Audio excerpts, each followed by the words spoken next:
Assalamualaikum warahmatullahi wabarakatuh. Perkenalkan, nama saya Dina Faizatul Rahma dari Prodi PAUD semester 2. Selamat datang di video pembelajaran psikologi. Kali ini kita akan membahas tentang gejala kejiwaan manusia.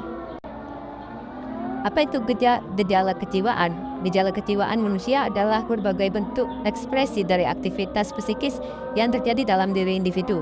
Baik yang disadari maupun tidak, gejala ini mencakup cara manusia berpikir, merasakan, dan bertindak dalam kehidupan sehari-hari. Menurut para ahli psikologi, jiwa manusia terdiri atas 3 unsur pokok yang saling berkaitan erat, yaitu kondisi, emosi, dan konasi. Ditambah satu bentuk gejala campuran yang mengubah ketiganya. Yang pertama, gejala kognisi. Kognisi secara bahasa Latin, cognitio, yang berarti pengetahuan. Gejala kognisi adalah seluruh proses mental yang terlibat dalam cara manusia mengenal, memahami, mengolah, menyimpan, dan menggunakan informasi dari lingkungannya. Kognisi mencakup 4 hal: persepsi, perhatian, ingatan, dan berpikir.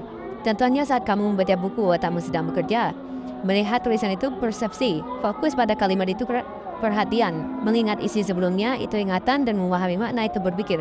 Itulah gejala kognisi yang terjadi secara bersamaan. Mari kita bahas lebih dalam. Persepsi adalah proses aktif otak dalam menafsirkan informasi yang masuk melalui panca indera. Sifatnya subjektif. Dua orang bisa memaknai hal yang sama secara berbeda tergantung pengalaman dan kondisi psikologisnya. Contohnya, 2 orang melihat gambar yang sama, tapi satu melihat vas bunga, yang lain melihat 2 wajah berhadapan. Sedangkan perhatian atau atensi adalah kemampuan individu memilih dan memusatkan fokus kognitif pada satu atau beberapa stimulus tertentu. Contohnya saat belajar di kafe yang ramai, kita tetap bisa fokus pada buku. Itu namanya perhatian selektif. Selanjutnya ada ingatan atau memori, yaitu kemampuan psikis untuk menyimpan, mempertahankan, dan memanggil kembali informasi. Ada 3 jenis memori. Memori sensoris yang sangat singkat, memori jangka pendek yang bertahan beberapa menit, dan memori jangka panjang yang bisa bertahan seumur hidup. Lalu ada berpikir, yaitu proses kognitif tertinggi yang melibatkan pengolahan simbol, konsep, dan gagasan untuk memecahkan masalah, membuat keputusan, atau menciptakan sesuatu yang baru. Contohnya, saat mahasiswa mengerjakan soal ujian yang sulit, ia mengingat teori, menghubungkan konsep, lalu menyusun jawaban. Itulah proses berpikir. Baik, yang selanjutnya, sekarang kita masuk ke gejala emosi. Emosi berasal dari kata Latin immover, yang berarti bergerak atau terdorong keluar. Emosi adalah kondisi psikologis yang kompleks, melibatkan perubahan fisiologis seperti detak jantung, napas, perasaan subjektif, ekspresi wajah, dan dorongan untuk bertindak. Psikolog Paul Ekman mengidentifikasi 6 emosi dasar: bahagia, sedih, marah, takut, jijik, dan terkejut. Emosi positif contohnya kebahagiaan, cinta, harapan, dan rasa syukur. Emosi negatif contohnya marah, takut, sedih, dan cemas. Sedangkan regulasi emosi adalah kemampuan kita mengelola dan memahami emosi diri sendiri maupun orang lain. Ini berkaitan dengan kecerdasan emosional atau EQ menurut Daniel Goleman. Mari kita lihat contohnya. Contoh emosi positif: seorang mahasiswa yang mendapat nilai A pada ujian yang diperjuangkan dengan keras akan merasakan kebahagiaan yang meluap dan semakin semangat belajar. Contoh emosi negatif: seorang anak yang kehilangan mainan kesayangannya merasa sedih dan menangis. Ini respon alamiah yang wajar dan memberi sinyal ada kebutuhan yang belum terpenuhi. Contoh regulasi emosi: saat marah karena dikritik di depan umum, seseorang yang mempunyai regulasi emosi baik akan menarik nafas dalam, menenangkan diri, lalu merespons dengan kalimat yang santun. Inilah kecerdasan emosional dalam tindakan. Selanjutnya, gejala konasi. Konasi berasal dari kata Latin conatus, yang bermakna usaha atau dorongan. Gejala konasi berkaitan dengan dimensi kehendak manusia, dorongan, keinginan, motivasi, dan kemampuan mengambil keputusan serta bertindak.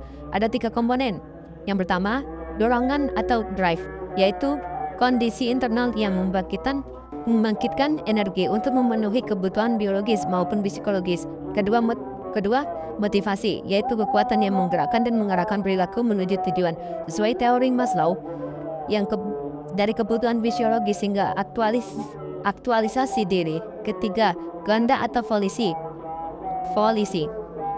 yaitu aspek tertinggi yang melibatkan kesadaran penuh dalam memilih, bertanggung jawab atas pilihan tersebut. Contoh dorongan, seorang pelajar yang bosan belajar di rumah punya dorongan untuk keluar dari dan bermain bersama teman ini muncul dari kebutuhan sosial. Contoh motivasi menurut teori Maslow. Pak Budi bekerja keras siang malam, bukan hanya untuk makan tapi juga ingin memberikan pendidikan terbaik untuk anaknya.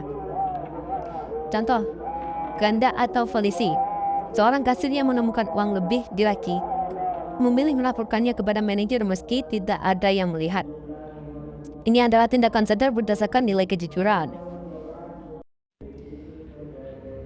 Baik, masuk ke pembagiannya terakhir, gejala campuran. Gejala campuran adalah manifestasi kejiwaan yang tidak bisa dipisahkan ke dalam satu kategori saja, melainkan perpaduan aktif antara kognisi, emosi, dan konasi yang bekerja secara serentak. Bentuknya antara lain perhatian campuran yang melibatkan fokus pikiran, ketertarikan, dan kehendak sekaligus. Minat, yaitu perpaduan pengetahuan, rasa senang, dan keinginan terlibat. Perasaan intelektual seperti rasa ingin tahu dan kepuasan menemukan jawaban, serta perasaan sosial dan moral seperti empati, solidaritas, dan rasa bersalah. Contoh perhatian dan minat. Siswa yang suka biologi bisa duduk 2 jam mengerjakan tugas tanpa bosan. Ia memperhatikan, menikmati prosesnya, dan mendorong menyelesaikannya. Contoh perasaan yang intelektual, ilmuwan yang berhasil membuktikan hipotesisnya setelah berbulan-bulan penelitian merasakan kepuasan luar biasa yang mendorong terus meneliti. Contoh selanjutnya yaitu perasaan sosial dan moral. Melihat teman menangis karena masalah keluarga, kita langsung merasakan empati, memahami kondisinya, dan terdorong untuk menghibur. Inilah gejala campuran dalam bentuk kepedulian sosial. Sebagai kesimpulan, gejala kejiwaan manusia bersifat multidimensional dan tidak dapat direduksi menjadi satu aspek saja. Kognisi membentuk cara kita memahami dunia, emosi mewarnai pengalaman kita, dan konasi menggerakkan tindakan kita. Untuk gejala campuran, menunjukkan bahwa dalam kehidupan nyata, ketiga unsur jiwa ini selalu hadir secara bersamaan dan saling memperkuat. Pemahaman terhadap gejala kejiwaan sangat penting untuk menjaga kesehatan mental dan meningkatkan kualitas hubungan sosial. Baik, sekian dari saya. Saya Dina Faizatul Rahmah mengucapkan terima kasih untuk semuanya. Assalamualaikum warahmatullahi wabarakatuh.